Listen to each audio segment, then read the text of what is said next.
I was appalled. But this isn't just about creators. Even if you have never posted an affiliate link in your life, if you have ever clicked one, this affects you too. It also might affect some of your favorite creators, the content they create, and their ability to talk about what's happening behind the scenes if they get caught up in this. It smells so good and it's super shiny. I don't like to smash, I like to... That's on my wig, imagine on your real hair. Yeah, I better go get that real good. I've had a few people ask me about the Leak Labs Flexi Powder, so here are my thoughts. Now, do I think this product should be scaled up for full-fledged launch? No, because I don't think the market is big enough for something as unique as this. New for new's sake, different for difference sake is not the way consumers typically think about their makeup bag, in my experience.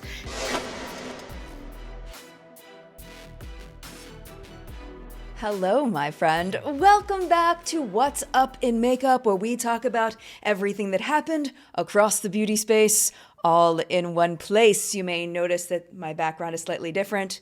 As you might know, we are getting ready to move, so I had to rearrange things a bit. So this should be the background for a little while until we actually move, but I kind of dig it. I think it's kind of cute. Like, look at my plant. It's cute. But we're not here to talk about my cute plant. We're here to talk about what happened in cosmetic industry news this week. So on the side of me are all of the topics we're going to be talking about today. And I'm really curious to read what you think because you leave the best comments and I'm always learning from you. So with that being said, let's get into the very first story because when I read about what was happening in the story, I had a full-on Goonies moment. The movie's been out since the mid-'80s, so hopefully you've seen it. I won't completely spoil it, but at the end of the movie, Mouth is translating for Rosalita. He's the only one that understands Spanish, and he's struggling with it, and he's listening to her, and then he realizes she's saying, "Don't sign, don't sign!" And then they run over to the dad, and they rip the contract out of his hand because he needs to not sign this paper. That is exactly the way I felt when I saw what was going on with one of the biggest affiliate link companies that creators use. Now, I went on my socials as quickly as I could and I posted this information to Instagram and TikTok because what in the actual I was appalled. But this isn't just about creators. Even if you have never posted an affiliate link in your life, if you have ever clicked one, this affects you too. It also might affect some of your favorite creators, the content they create, and their ability to talk about what's happening behind the scenes if they get caught up in this. It could also cost them thousands to tens of thousands of dollars. I'm talking $50,000 per violation if they mess up. Here's the deal. My previous favorite affiliate program is called LTK or Reward Style. I have been using it ever since Stephanie Nicole hooked me up with a link to join back in 2017. And my experience with them has been overall pretty good ever since. Until this week when I went to make links for this very show and I saw that I needed to agree to their new terms of service that hadn't been updated since 2023. In order to create the links for the show where I would earn a commission if you purchase something that I recommended, I needed to agree. So I was like, well, let me look at the terms of service. And I was gobsmacked. And that doesn't even cover how I felt reading this. It felt like straight up evil to me, like predatory and evil. That's the way I felt. I was just the flames. Now, but first, 100%, I am not a lawyer. This is just me as a layperson reading and comprehending. So please consult a real and actual trained lawyer before signing or not signing any contracts because it's definitely possible that I could have misinterpreted something, but I will put all of the text on the screen so you can read it for yourself. And if I see any professionals that are addressing this, I will be sure to put them in the video description. All right, enough about that. Let's jump in. First red flag is section 7B, which is called license. Feel free to pause and read the text. The way I translated this is that the moment you post anything on LTK, a photo, you use a link, you post a video to their platform, anything, you are handing them a free permanent worldwide license to do basically whatever they want with it. They can copy it, they can change it, they can put their name on a version of it, they can share it with other companies, they can publish it anywhere, and they never have to ask your permission or pay you a single extra dollar to do any of that. Now, you still do own the content, but they can make their own version of it and whatever they want. Beyond that, they use the word perpetual, and of course, perpetual means forever. Not as long as you're a member, not as long as you're on the platform, not until you delete your content or delete your account. It's royalty free forever. And when I stress that this is not normal in regular advertising, I mean, think about this if this was happening with commercials, either on the radio or on television, this would never happen. And they specifically use the word sublicense, which means that they can hand over your content to a brand, another platform, anyone, and they can give that party the same rights to use your content, again, without asking you for it and without paying you. Now, it's 2026, so of course there is something new about AI in this contract. Essentially, if you use reward-style affiliate links, they can use your behavior to train their AI. It's called 7C. It's called AI and automated analysis. They can take everything, and I mean everything associated with your account and feed that into their AI systems. Not just the photos and the videos that you post. I'm talking about your entire persona, your audience data, every click your audience clicks, everything your followers do with anything associated with their platform, every product they buy, visiting your page, all your engagement metrics can be used to train their AI. And of course, this is where even if you don't create the links, if you're just clicking them, know that they can use your behavioral data and they can share that with other companies to use it however they want. Section 7D is no publisher relationship. So keep everything we've said so far in mind. It says, quote, you remain solely responsible for your creator LTK content regardless of where or how it's distributed, surfaced, featured, transformed, or enhanced. So as a non-lawyer, I don't even see how this could be this thing could be legal, like at all. They seem to be saying that, let's say I create a piece of content and then a brand changes it. I'm still responsible for whatever they create with it. Like what?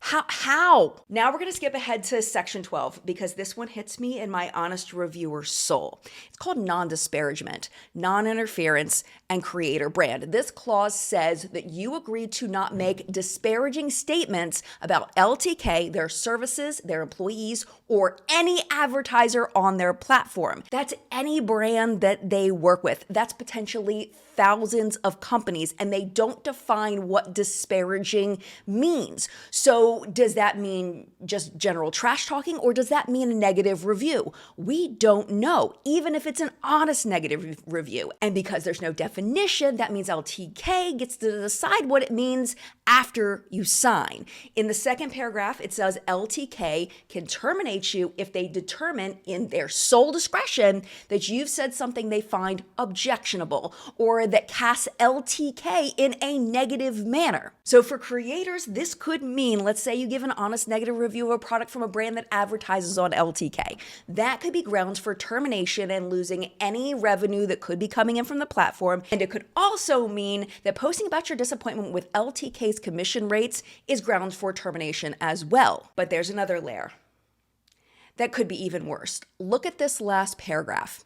If LTK terminates or suspends your account, they can notify every single advertiser they work with and tell them why you were terminated. And you agree that you cannot sue them for doing that. You sign away your right to claim defamation or that they interfered with your business dealings from that notification. And once you sign, this is retroactive to anything you've done with the platform in the past. Even though the last section was upsetting, this section to me could be the scariest if I'm reading it correctly.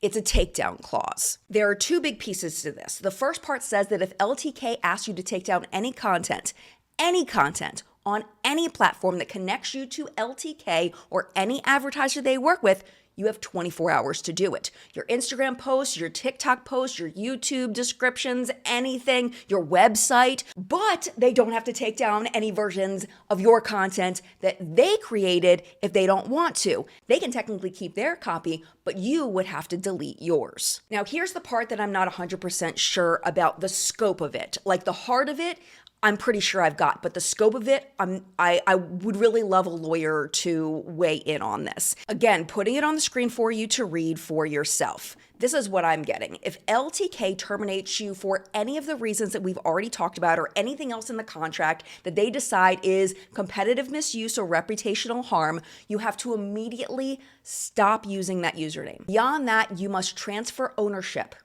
of that handle or domain to LTK. Not just stop using it, but hand over your platform. My brain is fighting with this on how to interpret it.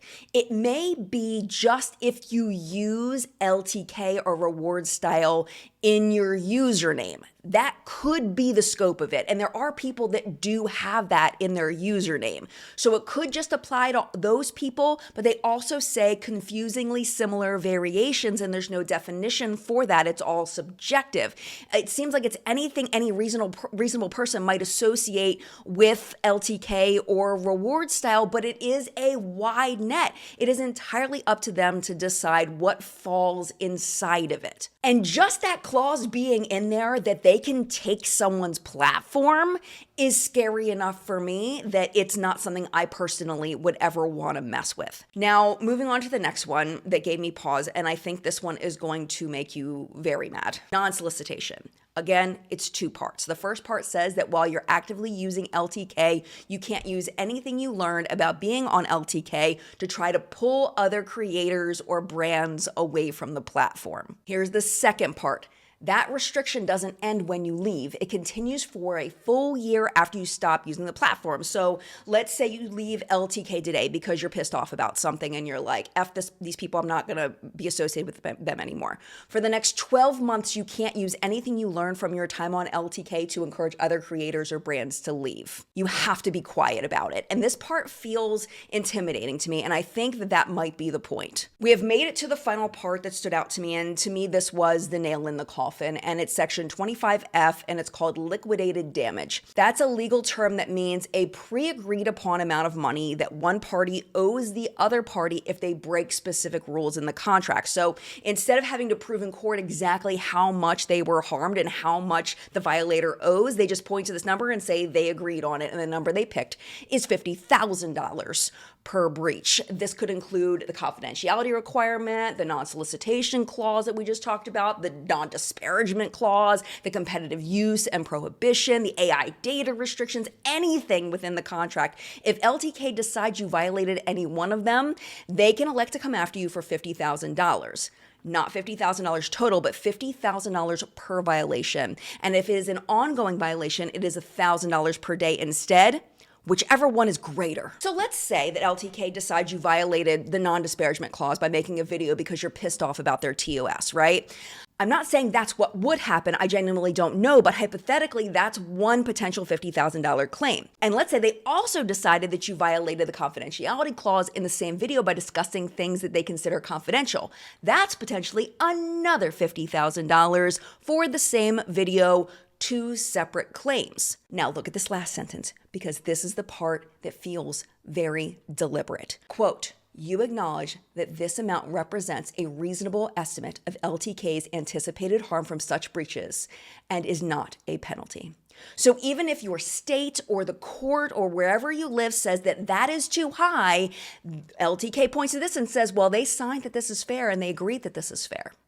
So that's the fine. Now I know that there are some people that make a lot of money from affiliate links, like a lot, but I do think that they're in the minority. For example, myself, my last check from LTK, and I will put it up on the screen for you to read, was $50.33. Before that, my last payment was at the end of January, and I got $36.69. And before that, it was $37.14 in November. And I would dare to say that very few creators are making $50,000 a year in affiliate links compared to the number of people that actually use reward styles. So if they get one single claim from LTK's lawyers, they could be financially just destroyed by the lawsuit. And by signing we are agreeing that that is a reasonable fine. Now, if you don't know this about me, I'm an extremely loyal person, and LTK has always been my favorite affiliate link program.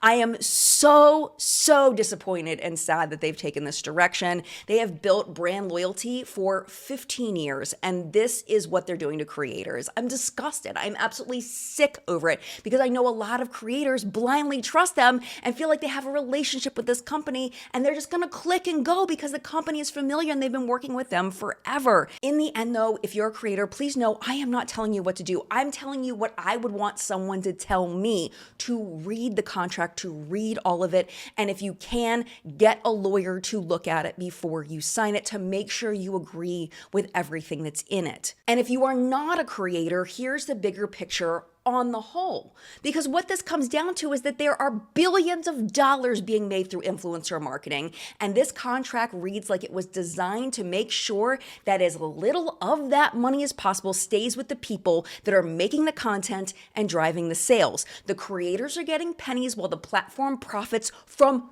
all of us. So keep supporting your favorite creators, but know what you're a part of. LTK has built its entire business on the trust between creators and their audiences. And this contract is what they think that trust is worth. And I think that they think we're too distracted to notice, but we aren't. We're paying attention. In this week's WTF is the US government doing news, we have the US FDA making headlines, specifically RFK Jr. and his team pulling a proposal to ban teenagers from using tanning beds. This was first proposed back in 2015 based on studies showing that just one blistering sunburn during the teenage years more than doubles the risk of developing melanoma later in life, and the fact that sun damage is cumulative. Teenagers are much less likely to use sunscreen properly and regularly than their adult counterparts. There's another study, and all of these will be linked in the video description, that says that women who have indoor tanned are 6 times more likely to be diagnosed with melanoma in their 20s than those who have never done it. People who first use a tanning bed before the age of 35 increase their risk for melanoma by 75%. So if the science is clear, why is the proposed rule going away? Well, the FDA said in a statement, withdrawal of the proposed restrictions does not mean that exposure to UV radiation does not cause skin cancer. It is well established that exposure to UV radiation, including through sun lamp products, can lead to skin cancer. Despite this, they encourage, quote, users of sun lamp products to discuss the potential risks with their physician before using sun lamp products. They also made note that sunbeds already have a warning that sun lamp products should not be used on persons under the age of 18. These rules that were proposed that were rejected would have banned people under 18 from using tanning beds, and they also required people who use them periodically to sign forms acknowledging the risks of skin cancer. This is what they pulled back on. And really, that's all they said about it. They didn't really explain why. Just that, yes, we know that skin cancer is bad. Yes, we know UV radiation, including sunbeds, are bad. Yes, there's a warning on these devices that says people under 18 should use them, but we are not going to go through with any kind of regulation. That's it. That's all it says. So what is going on behind here? And all we can do is kind of connect the dots here and what we know about our current Health and Human Services Secretary, Robert F. Kennedy Jr. We do know that he pledged, among other things, to end the federal government's, quote, aggressive suppression of many things, including raw milk, ivermectin, and sunshine. He's also known to frequent indoor tanning salons himself, and when asked by The Atlantic a few months ago how he squares his tanning and nicotine habits with his role as HHS secretary, he said, quote, I'm not telling people that they should do anything that I do. I just say get in shape.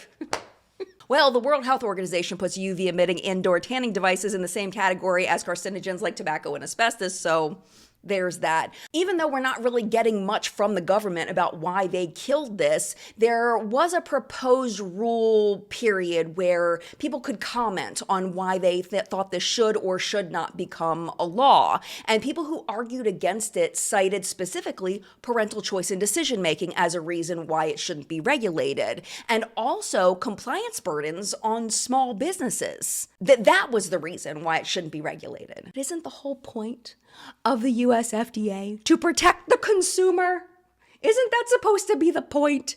I mean, I know, is anyone shocked At this point, I'm not shocked. I mean, but the man signed a document acknowledging tanning beds cause cancer while simultaneously killing the rule that would have protected kids from them. And his explanation for his own tanning bed habit is basically just do as I say, not as I do. It's just absolutely maddening, and just another WTF moment from the US of A. We all know TikTok Shop had a massive year last year. Viral on TikTok made brands millions of dollars across industries, but especially in beauty products. TikTok Shop has now risen to become the fourth largest health and beauty retailer in the US, with $4.4 billion in sales in the category over its most recent 52-week period.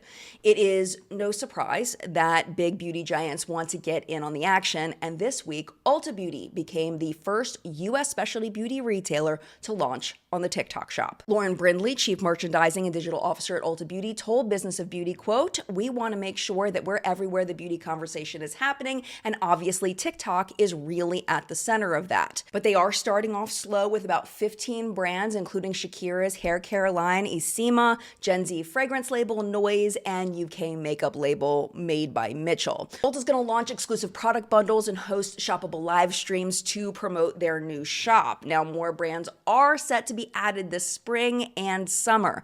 TikTok has also made statements about retailers like Ulta and Revolve selling in the space. They want brands to see TikTok Shop as a complement to boost their existing e-commerce platforms, not compete with them, which I personally think is really, really smart. Some of these brands that Ulta's launching with will be on TikTok Shop for the first time, which should increase sales for fans of those products, people that have already, really wanted to try them, and now they're seeing them pop up on that platform. For now, fulfillment of products through Ulta's shop will be fulfilled by Ulta, but that might not be for too long because, according to sources, TikTok is working on a plan to require that all brands shift fulfillment to TikTok Shop's own warehouse. But for now, Ulta is handling their own distribution. Beyond sales, Ulta will, of course, get data on TikTok Shop's trending products and influencers, which is another huge perk. Ulta has been on an upswing for a while with their third quarter, which included the 2025 holiday shopping season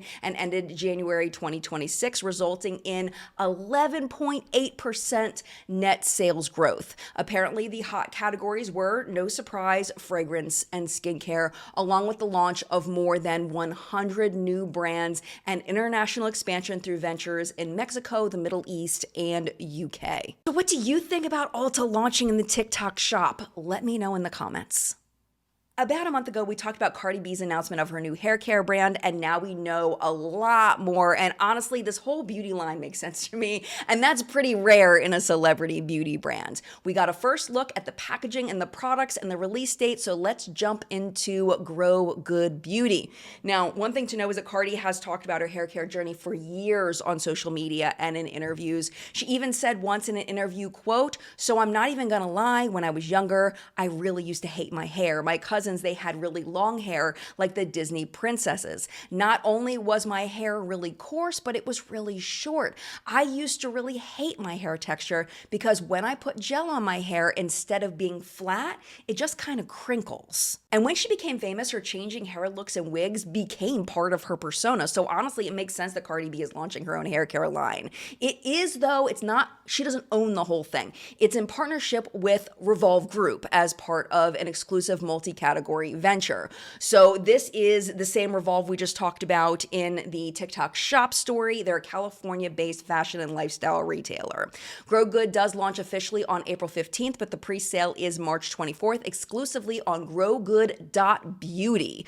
Products are focusing on repair, reinforcing hair fibers, and boosting shine. The lineup includes Wash Cycle and Wash Cycle Plus shampoos, and Soft Serve and Soft Serve Plus conditioners. All four are created for various levels of hydration and repair, along with the Get Rich. It's a nourishing mask inspired by Cardi's DIY treatments. It has avocado, coconut, and banana extract, along with aloe vera. And then finally, the Everything Serum, made to protect hair from heat and humidity while sealing ends and adding shine. The formulas are marketed as clean, What are you gonna do? Vegan and cruelty-free with ingredients that nod to the Dominican beauty rituals that Cardi experimented with over the years. Prices range from $15 to $20 per product. Before Grow Good lands on Revolve's website, they're first going to expand to the TikTok shop, which I think is really smart because Cardi has a great TikTok personality and I can see them doing very well there. It smells so good and it's super shiny. Not too thick, not too thin. I don't like to smash, I like to... That's on my wig, imagine on your real hair. Yeah, I better go get that real good. I also think Grow Good is going to do very well just as a brand as a whole, especially if they keep playing into Cardi's personality with language like this, booty length certified. This is gonna absolutely crush. She's gonna do amazing. I genuinely think it's gonna be the next big hair care line. I love my fitness tracker because it also tracks my sleep. So when I wake up in the morning and I'm feeling amazing or I'm feeling like crap, I am validated in what happened when I was unconscious.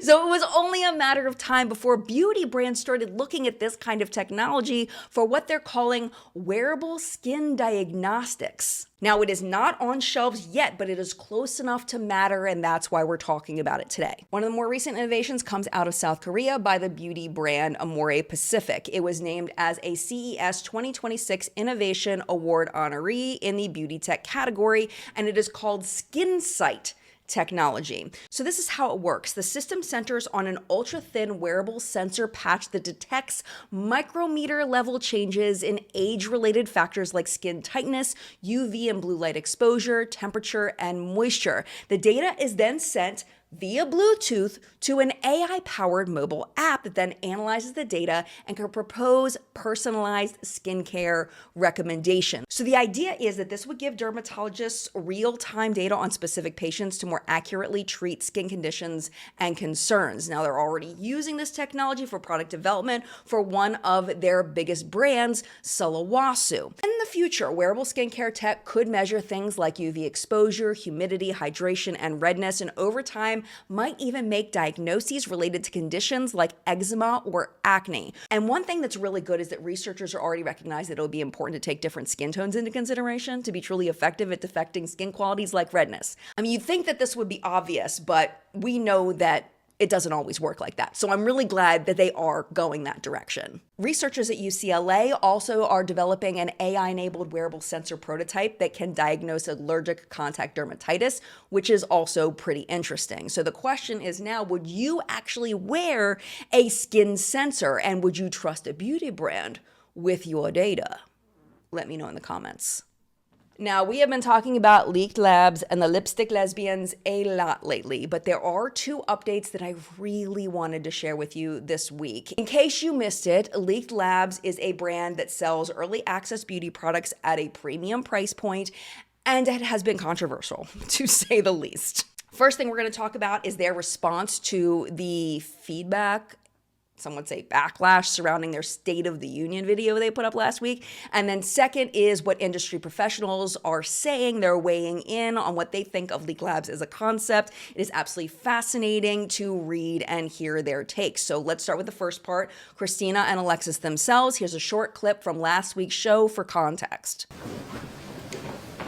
The internet has spoken. This is the first Leaked Labs State of the Union. Why am I paying to have a product that's unfinished for me to test and give you feedback? You're not paying for an unfinished good. And you're not paying to do the work for us. You're paying to participate in beauty's largest public focus group that's being documented. I think what they're pushing back on is the comment that people are saying that they are selling unfinished products. And what they're saying here is the product is finished. Alexis says specifically, you are paying to participate in beauty's largest public focus group that's being documented.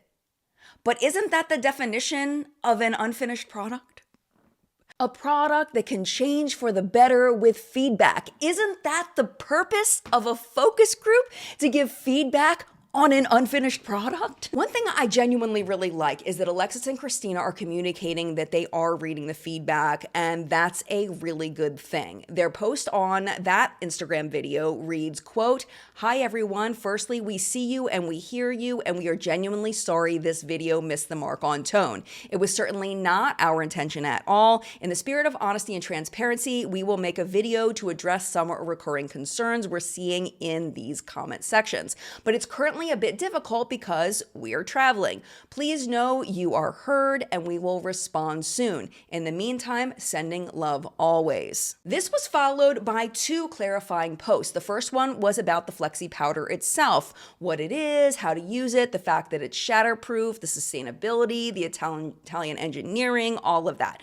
The second post was about Leak Labs itself and what it is, what it isn't. It specifies that this is early access innovation for people who like to try things that they wouldn't get to try otherwise, that the products are finished and that they are safety tested and limited release. But this is where things change a little bit. Before they said that people are paying to be in a focus group, but they are clarifying here that it isn't a traditional focus group. It's early access to innovation and customer opinions help shape what comes next. They also clarify that this is not a mass market traditional beauty brand, and it's specifically made for people who, quote, love to discover, play, and be a part of what's next in beauty. I do appreciate that they put up clarifying posts of the things that they wanted people to know, but I do feel like they purposely left out some of the biggest critiques, which is still an issue for me, but maybe they're working on addressing it. Maybe they're still traveling. Maybe they're going to address it. Maybe they'll just let it go. I would imagine they'll probably just let it go. So that's that on that. Now let's talk about the industry professional take, which I found extremely interesting. So we're going to start with my fave, Javon Ford. I've had a few people ask me about the Leak Labs Flexi Powder, so here are my thoughts. But first, I want to say that the product actually is innovative because I've seen a few comments try to discount the innovation because at the end of the day, it performs like a regular eyeshadow once it's blended out. But innovation comes in different forms. It can just be a unique texture or a new way of using the product. But just because something is innovative doesn't mean it's the most practical. I think this is the thing right here. Innovations are fun. Innovations are cool.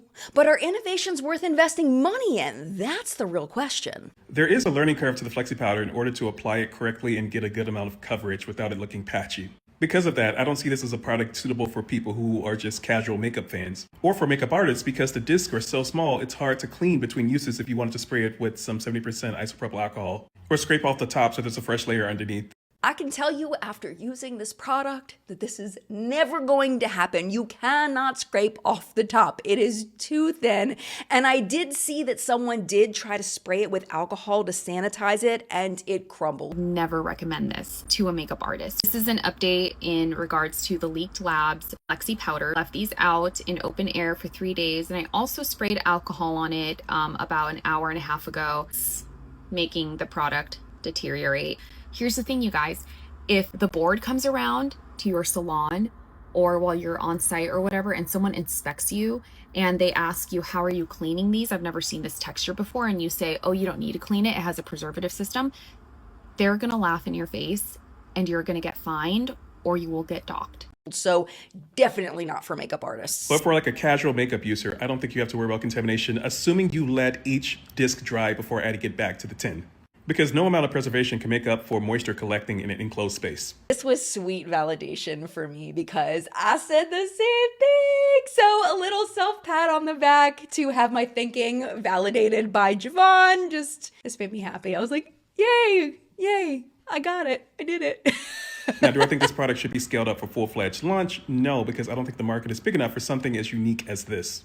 But I am excited to see what they have next on the pipeline because we can always use more innovation in this space. I feel like Javon was very honest and generous with this review. I do want to show you another professional that I respect the heck out of, KJ Miller, who is the founder of Mented Cosmetics. I think labs tend to define innovation differently than I tend to define innovation as a product developer.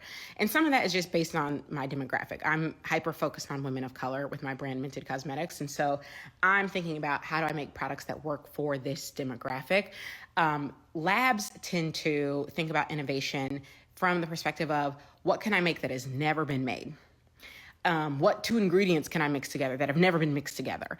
And that's important. That does help push the industry forward. I'm not knocking that type of innovation. The thing is, new for new's sake, different for difference sake is not the way consumers typically think about their makeup bag. In my experience, consumers are thinking about innovation from the perspective of what's the problem I have, and is this product going to solve it better? Is the fact that you've mixed these two ingredients going to make it safer for my skin, more effective for my skin, more pigmented for my skin? What's the gap, and is this product filling it? This right here, this is what I've been trying to put my finger on ever since I got my Flexi powders in the mail.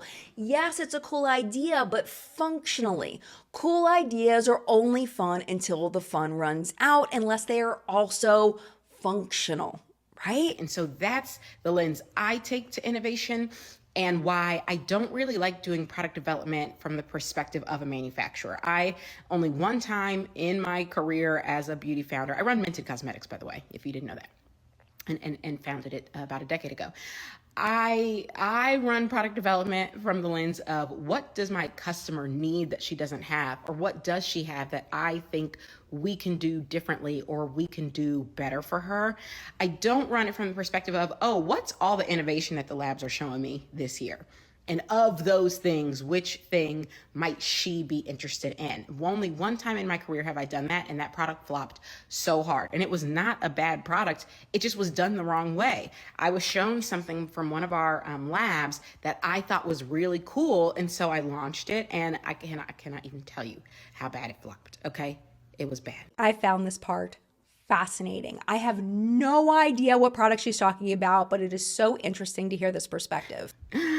And that's when I internalized, we were maybe like 2 years in at that point. That's when I internalized, okay, I'm never going to do that again. And so the whole impetus behind this brand is we're going to bring you the new innovations that other brands are too, quote unquote, scared to bring you. The thing is, like I said, I have seen variations of this before. It's not about being scared to launch it. It's about knowing my customer and knowing this doesn't solve a problem for her. So why would I launch it? And I think that's what you're seeing a lot of people react to. A lot of people are seeing this and saying, yeah, it's different, but it looks like it would be harder to use. The pigmentation, once applied, doesn't actually look more pigmented than the shimmers that I've already got in my palettes. So like, it's not better, it's just different. And just different, while that is innovation, it is not the type of innovation that I think a lot of customers are looking for. That's at least my experience as a developer, but I would love to know what y'all think. I think what Leaked Labs really needs to understand about what KJ is saying here is that there is a small number of people that just want to have fun, and those are the customers that Leaked Labs needs to focus on. And because they are only doing small runs, they only need a couple thousand people. Maybe, I don't know what their minimum order quantity is, but they only need like a small amount of people to buy in so that they can sell out. If they keep engaging those people, they will always be successful, even if tens of thousands or even hundreds of thousands of people are not interested. And then if by some chance they also land on a product that is not just fun, but it's functional, then they can add it to the permanent collection and market it on more of a mass scale. But they don't need to have any true successes to be successful if they can keep that exploratory audience engaged. And I think it's possible that they can do that if they just let everyone else go. Let them go. Stop defending the concept to the vast majority of people. Stop taking it personal. Grab your customer that wants to go with you, take them for the ride, and they're going to go on it with you because they want to. Forget about everybody else. It's okay that it's not for everybody. All right, y'all, due to a series of unfortunate events, the lighthearted story of the week segment shall no longer be in the show. However, I do have a new idea and I hope you like it. It may stay, it may not. We'll just have to see. I have dubbed it Something Old, Something New, and each week we'll rewind to the anniversary of a release from the past and pair it up with a release from this week. So here we go. It is a good one. March 14th, 2016, Too Faced peach palette launched at midnight Pacific time, which meant anyone on the East Coast had to stay up until 3 a.m. to get it. But here's the thing, it didn't actually go on sale at 3 a.m. We all just kept refreshing our screens until 5:45 a.m. Eastern time. And still, even with that, it sold out by 7:45 a.m. They did, and the thing was, is they did have a slow rollout to other retailers for the next 2 weeks. No one actually had to do that, but I was one of those people that stayed up on an app called Periscope, which was a live streaming app with my community, and we were all refreshing our screens together, and it was a good bonding moment. And it was just a thing. It was a moment. It was a time. I don't think that's ever coming back, but it was a thing. And it was 10 years ago on March 16th. So as a side note, in case you were curious what else they were doing right around then, they sneaked their upcoming sketch marker liners that same week, but the hype wasn't nearly as big on that. Now for something new, Too Faced has been sneaking a revival of sorts of their peach collection, but this week they're not talking about the peach collection, they're doubling down on another famous collection, their chocolate collection. On March 19th, this picture dropped with the caption, "Chocolate always, shades expanded, obsession unchanged." It looks like it includes some new Chocolate Soleil products, the matte blurring bronzer, and the multi-use sculpting pencil for brows, lips, and face contour. Somehow, I don't get it, but it's very thin for a face contour, but I'm sure you could make it work. They're also releasing the Sun Bunny Luminous Blushing Bronzer in 4 color duos, but people weren't happy with that. Some people said, like Polka, no chocolate bar eyeshadow, rude, and Elle replied to that, all that hype for a pencil. But then the plot thickened because Ariel asked, is there going to be a new peach collection soon? And Too Faced replied with a peach emoji and eyeballs. If they were smart, they would launch it. I don't know why they're not launch it. Just launch it. It's probably just not ready yet, but it's coming. But if you happen to need peach in your life right now, Kylie just launched 2 new Eden fragrances in Sweet Peach and Plush Pear. They are available in 4 different bottle size variations from $29 to $150. There's also this really cute mini set for $100. It includes 4 10 milliliter bottles of Eden scents in Juicy Apple, Plush Pear, Sweet Peach, and Sparkling Lychee. I never know how to say that word. Just Google it, bitch. How do you say lychee? Lychee. Wait, what? Lychee is commonly pronounced 2 ways. Lychee, popular in the US, and lychee, closely to Cantonese and British pronunciation. Both are acceptable. Which one's right though? Let's just go with lychee. I can't get a straight answer out of the internet, but anyway, Sparkling Lychee. I was honestly thinking about getting the set, but $100 and I don't need it. But I've never tried Kylie fragrances and I've heard they're really good. Should I get it? What do you think? Let me know in the comments. And that, my friend, was What's Up in Makeup this week. Thank you so much for watching. And of course, as always, thank you to the What's Up in Makeup Facebook hunters. Their names are scrolling below me. Thank you for all of your submissions this week. I appreciate you so much. And thank you to those of you. I just want to thank you from the bottom of my heart for all of your support last week with my video got taken down and was given a copyright strike for the lighthearted story of the week last week. I do have some good news on that front in that YouTube removed the strike from my channel, which to me says that YouTube does not feel the strike was warranted, which makes me really happy. That's a really huge deal. I removed the lighthearted story of the week and I re-uploaded it, and some of you were so kind to go over and re-watch it. I got so many comments of support and I just want to thank you because, you know, I could get emotional. I never really take in my impact on other people. Like I've always struggled with that, like understanding that I actually impact people, and y'all just really came through. And it just means so much to me. And I just want to thank you. If just little things like that you took time out of your day to write me a nice comment or to just rewatch the show, I have no words except for just thank you, and just know that I won't take you for granted. I don't take those views for granted. I don't take your time for granted.